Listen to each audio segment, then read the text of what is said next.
The current Genshin Impact event, Mikawa Flower Festival, brings us a brand new exclusive polearm which goes by the name… is it okay if I just call it that thing for the rest of the video? Alright? Alright. Anyway, point being, that thing is really good, and especially if you are a free-to-play player or just a mild spender, you don't want to miss out on it. So, in this video, I'm gonna tell you everything you need to know about the new event Polearm, how to get it, why it is so good, and also which characters will make the best use out of it. Let's go! First of all, let's start talking about what we're even dealing with here. The Tamayuratei no Ohanashi, I'm gonna just stick with that thing, is an event-exclusive 4-star polearm. Event-exclusive meaning, in case you're still relatively new to the game, that after this current event has ended, it will never ever return to the game, so if you don't get it now, there is no chance to ever get it in the future.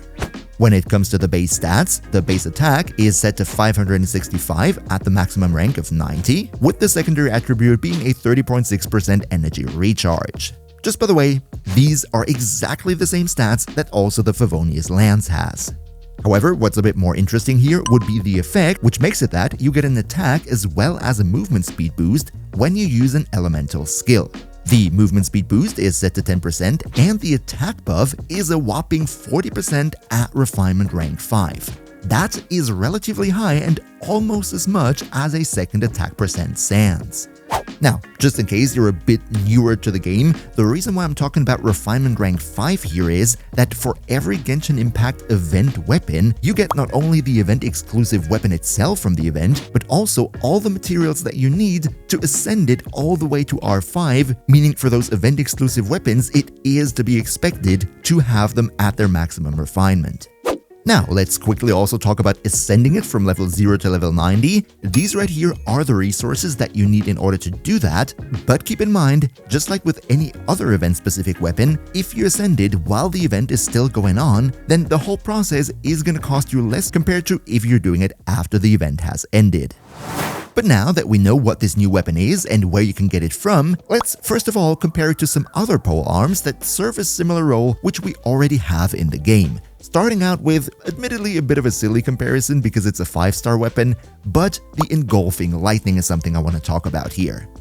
Of course, if you compare the base values, then sure, naturally, the engulfing lightning being a 5-star weapon is objectively superior. It has a higher base attack, gives you more energy recharge, and if you do the math, then it also will probably give you a higher attack boost from its effect than the new weapon can. The reason why I wanted to make this specific comparison in the first place is to show you that the new weapon is very similar in its role to something that is better known, like the engulfing lightning, to give you some sort of an idea where you might be able to use this thing.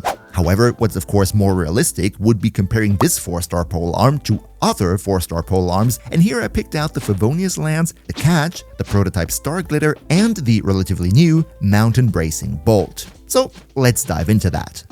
The first and most obvious comparison would be of course with the Favonius Lance, given the fact that both the base attack as well as the energy recharge stat are completely identical. However, the main difference here lies in the effect of the two weapons, because where the Favonius Lance provides universal energy particles to help the whole team with their energy economy, the new polearm is a much more aggressive option that massively boosts the attack of the character who is wearing it, therefore making it the better options in teams where the other team members don't really need the particles provided by the Favonius Lance, and you rather want to have the wearer of this weapon to be stronger in combat. Up next, another great comparison would be with the Catch, and here we have a little bit of a lower base attack on the Catch, but it compensates for that by having more energy recharge in comparison, and the interesting thing here is that the new polearm increases attack, whereas the Catch in comparison increases elemental burst damage as well as elemental burst crit rate. Now, the reason why these two are in such similar roles even though the effects sound drastically different is, both are perfect on characters that want to use their elemental bursts often. The Catch, of course, because it buffs the elemental burst itself, but the new one also, being an energy recharge spear, of course you wouldn't play it on a character that does need energy recharge, and characters who need energy recharge are burst characters, so naturally that's exactly the same niche. I unfortunately haven't had the chance to try both of these spears in practice against each other, but from what I've seen in the community, they seem to be relatively equal in their performance. Up next, the Mountain Bracing Bolt. Again, same base stats in both attack as well as energy recharge, but this one is kind of like the elemental skill version of the catch, where the catch was buffing elemental bursts and this one is buffing elemental skills, so it doesn't really compare all that well to the new spear. And just by the way, the same thing also goes for the prototype Star Glitter, also an energy recharge weapon with more ER but therefore less base attack, but this one buffs normal and charge attacks, so also here I don't really think it competes in exactly the same niche as the new event spear. And as always, if you could maybe drop a like for the video, that would be super nice because it always helps me big time with the YouTube algorithm, so cheers so much for your support. But alright, now that we've compared the new kit on the block with the already pre-existing spears in the game, how about we next talk about characters? Which of the polearm characters in the game might like the new spear, and could it even be so good that it replaces their previously best in slot 4-star? Let's find out. Now, first of all, we gotta make ourselves clear which type of character ideally wants to use this spear.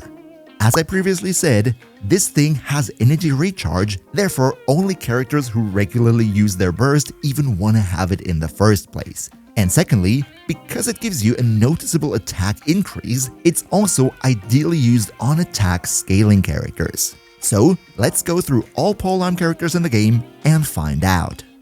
Okay, let's first start out with those characters who probably have the least use for the new weapon. Those being, for example, Zhongli, because he doesn't really want to have attack and also no energy recharge because the main part of his kit happens to be his skill. Same thing would go for Arlecchino because she doesn't even want to burst in an ideal case scenario, so energy recharge is kind of a complete dump stat here.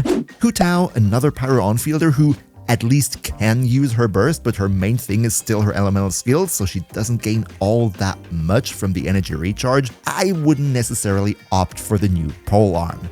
Next, we have Kachina, who mostly scales on defense, and therefore, the attack buff is kind of wasted here, and also her elemental burst isn't all that important to her kit, so the stats you gain here aren't all that great.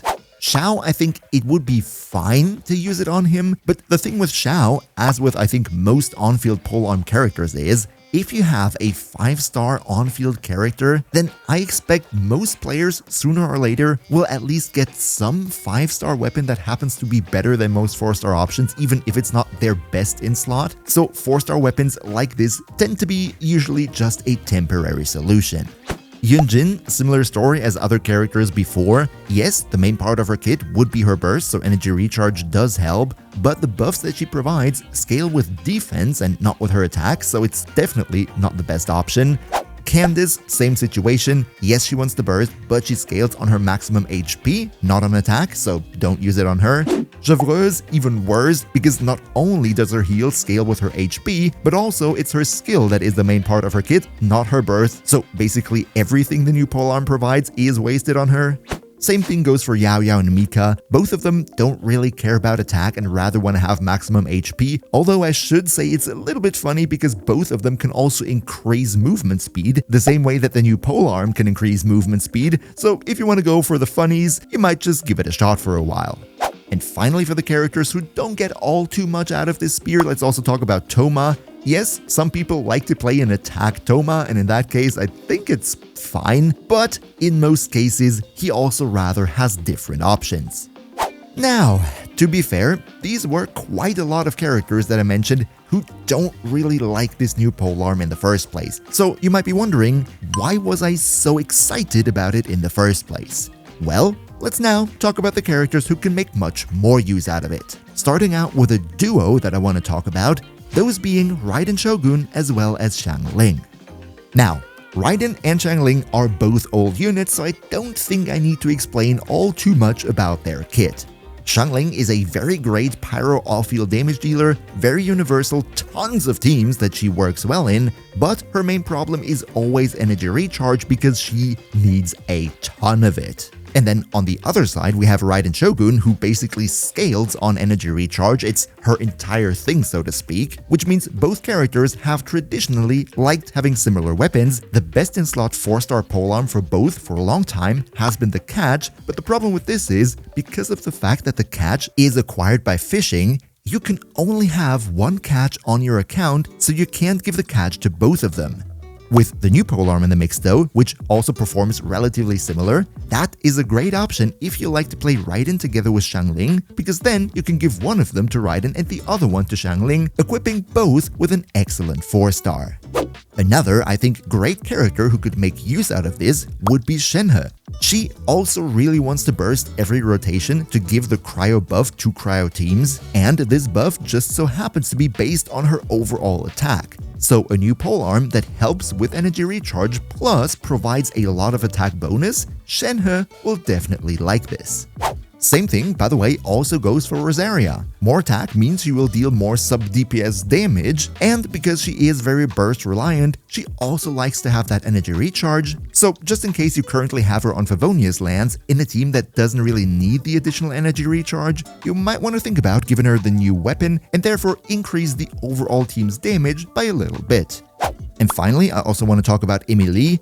She isn't all that burst reliant, meaning she can do at least something if she doesn't have her burst, but ideally you want to use her burst as often as possible too. So yes, also here she benefits from attack as well as energy recharge. So while there are certainly a lot of other options for her, the new spear could also be helpful here.